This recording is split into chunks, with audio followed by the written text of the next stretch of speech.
जय हिंद साथियों, स्वागत है, वेलकम है आपके YouTube channel AK Mishra study centre पे। साथियों, हम लोग लगभग एक मंथ के बाद मिले हैं 20 के दांत कहानी के लेक्चर में।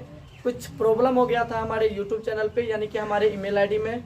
फिर से गूगल रिकवर किया है और 2-3 दिन पहले आया और आज हम आपसे मिलने के लिए चले आए। चलिए, मुसीबतें जो आएगी हम लड़ेंगे और हम आपके साथ रहेंगे।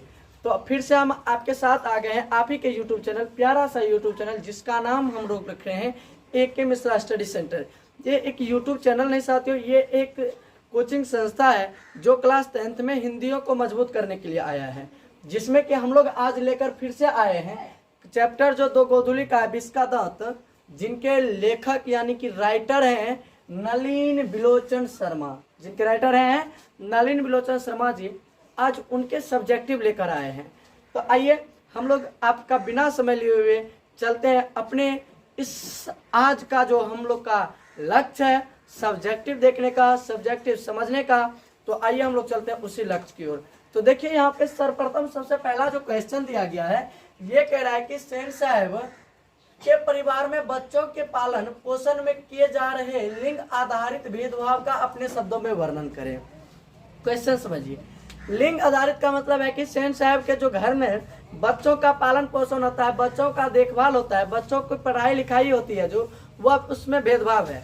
यानी लड़का और लड़कियों पे, लड़का का अलग पालन पोषण होता है, लड़कियों का अलग तरीका से होता है। लड़कों के पढ़ाई के लिए अलग सिस्टम है, लड़कियों के पढ़ाई के लिए अलग सिस्टम है। लड़कों के खेत कूद के लिए अलग सिस्टम है, लड़कियों के खेल कूद के लिए अलग सिस्टम है। तो यहाँ देखिए, इसमें जो नलिन बिलोचन शर्मा जी कहना चाह रहे हैं वो क्या कह रहे थे कि इसमें ये क्वेश्चन जो दिया गया है कि सेन साहब के परिवार में क्या है कि सेन साहब के परिवार में बच्चों के पालन पोषण में किए जा रहे लिंग आधारित भेदभाव का अपने शब्दों में वर्णन करें। यह लिखा गया है साथियों कि सेन साहब के घर में बच्चों के पालन पोषण में लिंग अनुसार भेदभाव क्या जा रहा था। ये तो फाइनल है ना कि उनके घर में लिंग आधारित जो था उनके आधार पे ये भेदभाव होता था, सब कुछ सब नजर से देखा जाता था। उनकी लड़कियों के लिए पढ़ने खेलने हंसने के लिए अलग नियम बनाए गए थे, जबकि उनके बेटे कासू के लिए अलग नियम था। देखिए, इनकी 5 बेटियां थी सेन साहब के, और सेन साहब की 5 बेटियों के लिए अलग नियम था कि तुम अलग पढ़ेगी, ये सिस्टम से पढ़ेगी, ये तू अलग खेलेगी, तू अलग कूदेगी, तो अलग खाना खाएगी। लेकिन इन्हीं का जो बेटा था उत्पाती, कहता है ना एक बेटा बड़ी उत्पाती होता है और एक बेटा किन्हीं किन्हीं का बहुत नाम भी करता है। ये इनका एक बेटा जिनका नाम था कासू यानी कि खोखा, नामे गधा का है खोखा, खोखला ही है खोखा, जो जिनका इनका एक बेटा था, इनके लिए अलग नियम था। इनके माता पिता इसके लिए अलग नए नियम रखे थे। ये अपने बेटे को, सेन साहब और उसकी पत्नियां जो थी, अपने बेटे को एक बिजनेसमैन बनाना चाहते या तो इंजीनियर बनाना चाहते थे। तो सेन साहब के लिए, सेन साहब जो थे अपने बेटे कासू के लिए, अपने बेटे खोखा, जो खोखा जिसका नाम था, यानी कासू जिसका नाम था और खोखा कहा जाता था, उसके लिए अलग नियम रखे थे हर एक चीज का, यानी कि लड़कियों से बेहतरीन रखे थे। खोखा किन मामलों में अपवाद था? देखिए, गधा अपवाद भी था। खोखा किस मामले में अपवाद था? देखिए, ये दोनों आपको मिलता जुलता लग रहा है कि सेन साहब का बेटा खोखा घर में बनाए गए नियम के मामलों में अपवाद था। सेन साहब का जो बेटा था, ये अपने घर में जो नियम बना था, उनके घर में जो 5 बेटियां के लिए नियम था, 5 लड़कियां के लिए नियम था, इन सब से इसका नियम अलग था। तो इसीलिए यह अपवाद था। लिखा गया है कि सेन साहब का बेटा खोखा घर में बनाए गए नियम के मामलों में अपवाद था, जैसे कि पढ़ाई खेलकूद इत्यादि ढेर सारे नियम थे, सब में यह अपवाद था। आगे क्वेश्चन कहता है कि सेन साहब दाम्पत्य खोखा में कैसे संभावनाएं देखते थे और उन संभावनाओं के लिए उन्होंने उनकी कैसे शिक्षा तय की थी। वह उनके दाम्पत्य जो थी वो कैसे संभावनाओं के लिए, यहाँ देखिए कहता है कि सेन साहब दाम्पत्य खोखा में कैसे संभावनाएं देखते थे और उन संभावनाओं के लिए उन्होंने उनकी कैसे शिक्षा तय की थी। तो देखिए, सेन साहब और उनकी पत्नी, सेन साहब और उसकी पत्नी जो थी सेन साहिबा, उन्होंने अपने खोखा के लिए, किसके लिए?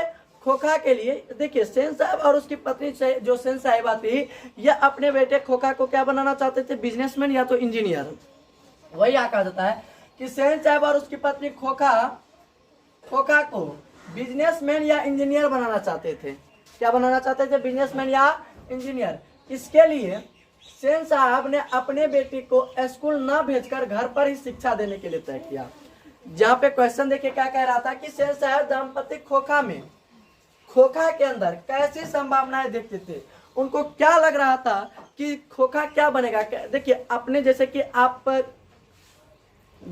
भी देखते हैं कि आप क्या बनना चाहते हैं, आपका लक्ष्य होता है कि हम यूपीएससी करेंगे, आईएएस बनेंगे, आईपीएस बनेंगे, बिहार टॉप करेंगे। तो देखिए पिताजी भी अपने बेटे के अंदर में ये देखना चाहते हैं कि ये क्या करना चाहता था और हम इसको क्या बनाना चाहते हैं। देखिए तो किसी भी पेरेंट्स को अपने बच्चों पे ये दबाव नहीं देना चाहते कि तुम डॉक्टर बनो, या हम इंजीनियर हैं तो तुम भी इंजीनियर बनो, हम बिजनेसमैन हैं तो तुम भी बिजनेस बनो। नहीं, अपने अंदर में ये ज्ञान होना चाहिए, अपने अंदर का ये पता होना चाहिए स्टूडेंट को कि वो क्या करना चाहता है।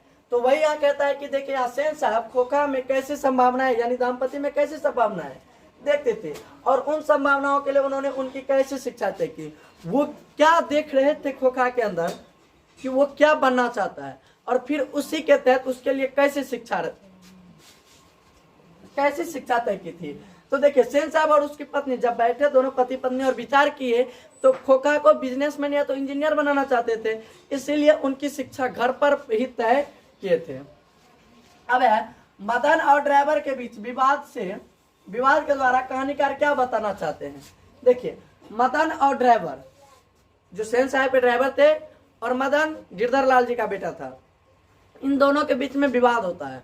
तो इन दोनों के बीच में विवाद होने का जो बात था, इससे कहानीकार जो है नलिन बिलोचन शर्मा जी, कौन है नलिन बिलोचन शर्मा जी, ये क्या बताना चाहते हैं हम लोग को, क्या शिक्षा देना चाहते हैं, इसको देखते हैं।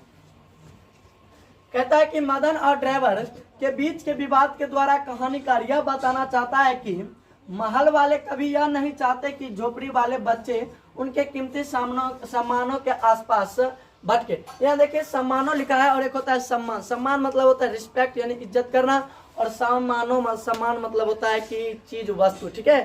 तो यहाँ क्या कहता है कि मदन और ड्राइवर के बीच का विवाद जो था, मदन और ड्राइवर के बीच के विवाद के द्वारा कहानीकार क्या बताना चाहते हैं।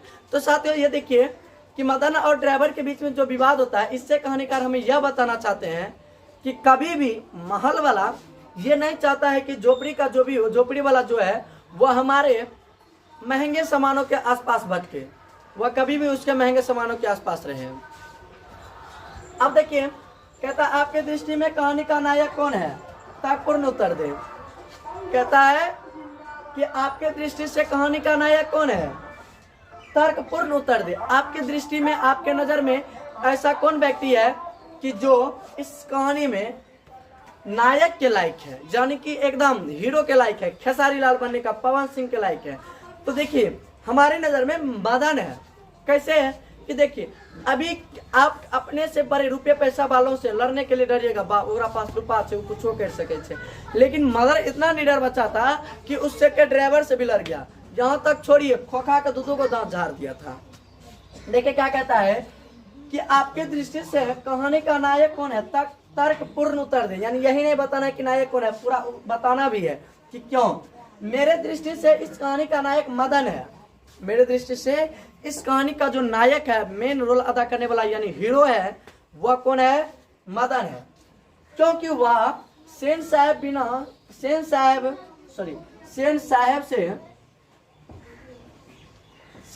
से बिना डरे उनके ड्राइवर से लड़ जाते हैं। सेन साहब से डरता उड़ता नहीं है, लेकिन उसका ड्राइवर से लड़ जाता है और खोखा का 2 दांत भी तोड़ देते हैं। मदन सेन साहब के बेटा जो खोखा है उसका भी 2 दांत तोड़ देता है। पूछता है मदन ने खोखा का कितना दांत तोड़ दिया था, तो याद रखिएगा 2 दांत तोड़ दिया था। 2 दांत भी तोड़ देता है और उनके ड्राइवर से भी लड़ जाता है बिना डरे। यही देखिए स्क्रीन शॉट यदि लेना चाहते हैं तो स्क्रीन शॉट लीजिए, फिर हम अगले पेज में मिलते हैं।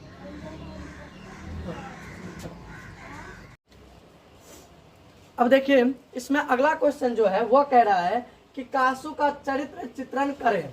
कासू का जो चरित्र है उसके बारे में बताने के लिए कह रहा है, यानी कासू का स्वभाव कैसा है, कासू का बोली विचार कैसा है, कासू किस टाइप का लड़का है, इसके बारे में बताने के लिए कहता है। कासू देखिए सेन साहब के बेटे हैं जिसका नाम खोखा था। यहाँ लिखा गया है कासू सेन साहब के बुढ़ापे की आंखों का तारा था। देखिए एक बेटा जो होता है कहता है कि एक तो हमारा इशारा छेबे के लिए, यानी कि अपने बेटा को अपने बुढ़ापे की सहारा मानते हैं, बुढ़ापे की आंखों का क्या मानते हैं, तारा। वही यहाँ कह रहा है कि कासू सेन साहब के बुढ़ापे की आंखों का तारा था। सेन साहब उसे बिजनेसमैन या इंजीनियर बनाना चाहते थे। कासू अपने पिता द्वारा बनाए गए मामलों में अपवाद था। देखिए कासू जो है वह सेन साहब के बुढ़ापे की आंखों की तारा था, ठीक है। और कासू का जो घर में नियम था, उसका नियम जो भी उसके घर में था, उस नियम में वो अपवाद था, क्योंकि उसका हर एक नियम से एक अलग नियम चलता था। अब अगला कह रहा है सेन साहब का चरित्र का चित्रण करें। अब सेन साहब के बारे में बताने के लिए कह रहा है कि सेन साहब 20 के दांत कहानी का मुख्य पात्र हैं। सेन साहब जो है वह 20 के दांत, जिसका हम लोग सब्जेक्टिव कर रहे हैं, 20 के दांत कहानी का एक मुख्य पात्र है। इनको 5 पुत्रियां एवं 1 पुत्र थे। सेन साहब के 5 बेटी थी, 1 बेटे थे। बेटियां का नाम हम बताए आपको। वे बच्चों के लिए घर पर अलग अलग नियम बनाए हुए अपने बेटे को बुढ़ापे की सहारा देखते थे। सेन साहब के पास 5 बेटियां ही 1 बेटे थे, और वह अपने क्या कहता है कि वह घर के पर अब सबों के लिए अलग अलग नियम बनाए थे। अपने बेटों के लिए अलग नियम था, अपने बेटियों के लिए अलग नियम बनाए थे। और सेन साहब अपने बेटे को बुढ़ापे की सहारा देखते हैं, यानी कि बुढ़ापा में उसका कोई सहारा है सेन साहब के, तो वह कौन है, कासू है, यानी खोखा। मदन का चरित्र चित्रण करें। अब मदन के बारे में बताने के लिए कह रहा है, कहता है मदन 20 के दांत कहानी का प्रमुख पात्र है। मदन जो है वह 20 के दांत के कहानी का प्रमुख पात्र है, यानी कि एक मेन नायक है। हीरो का रोल कौन कर रहा है इसमें, मदन कर रहा है। किसी भी फिल्म या मूवी का जो मेन नायक होता है वह हीरो होता है। इसी प्रकार 20 के दांत कहानी का जो प्रमुख है, यानी कि मेन नायक है, जो वह कौन है, मदन है। इस कहानी का नायक है, यह बिना डरे सेन साहब के ड्राइवर का विरोध करता था। ये डरता उड़ता नहीं था कि तू रुपया पैसा वाला है, तू ये कर लेगा वो कर लेगा, कुछ वो नहीं डरता उड़ता था। यही तो होता है हम लोग में, शान होता है। ककरो डरते उड़ते नहीं, ठोड़ पकड़ कर देंगे ज्यादा बोलेगा तो। वही इसमें होता है कि मदन ये नहीं डरता था कि सेन साहब रुपया वाला है, बहुत अमीर आदमी, हमें ये बोलेंगे वो बोलेंगे, कुछ नहीं। डायरेक्ट उसके ड्राइवर के विरुद्ध जो मन होता तो ड्राइवर को बोलता था, उससे कोई दिक्कत नहीं है। एवं जब भी कौन, कासू गली में खेलने के लिए आता था मदन के साथ, जिसमें कहा था कि गली के कुत्तों के साथ आया खेलने के लिए, तो वह जब गली में खेलने के लिए जाता था कासू मदन के साथ, तो मदन कासू को धोबो करता था, पुष्ट पीड़ता था। अब मारते मारते एक दिन तो 2 दांतों तोड़ दिया था, ठीक है। कितने दांत तोड़ दिए थे, 2 दांत तोड़ दिए थे। अब कहता है गिरधर लाल, जो कि मदन के पिता है, पूछता है मदन के पिता का क्या नाम था, गिरधर लाल। क्या नाम था, गिरधर लाल, जो कि सेन साहब के यहाँ नौकरी करता था। गिरधर लाल के चरित्र का चित्रण करें। अब इसके बारे में पूछ रहा है। देखिए कहता है गिरधर लाल 20 के दांत कहानी का एक प्रमुख पात्र है, मुख्य पात्र है। यह सेन साहब के किरानी और मदन का पिता है। सेन साहब जो है वो सेन साहब के यहाँ पे जो नौकर था, जिसका नाम गिरधर लाल था, यह उसके यहाँ किरानी यानी कि नौकर था। और सेन साहब जो है वह मदन के पिता है, यानी सेन साहब के बेटे का नाम मदन था। यही इनका चरित्र चित्रण था। आप यदि स्क्रीनशॉट लेना चाहते हैं तो स्क्रीनशॉट ले ले। उम्मीद है साथियों कि आपको इसका सब्जेक्टिव समझ में आया होगा। यदि समझ में आया, अच्छा लगे वीडियो, सुंदर लगे वीडियो और मज़ा आपको आया होगा, तो प्लीज़ आप AK मिश्रा स्टडी सेंटर इस चैनल को लाइक करें, कमेंट करें, शेयर करें एवं सब्सक्राइब करें, और अपने तमाम साथियों तक इस वीडियो को शेयर करें ताकि वो भी इस वीडियो से आनंद ले पाए और AK मिश्रा स्टडी सेंटर से ज्वाइन करें। हम आपका प्यारा शिक्षक अंगद कुमार झा अब AK मिश्रा स्टडी सेंटर से भी इसके बाद अब जो हम फिर AK मिश्रा स्टडी सेंटर पर मिलेंगे अगले चैप्टर के साथ, जो कि तीसरा चैप्टर होगा। और तीसरे चैप्टर के साथ हम फिर आपसे मिलेंगे, सबसे पहले लेखक के परिचय में। और तब तक के लिए हम आपसे विदा चाहते हैं। जय हिंद, जय भारत, टेक केयर।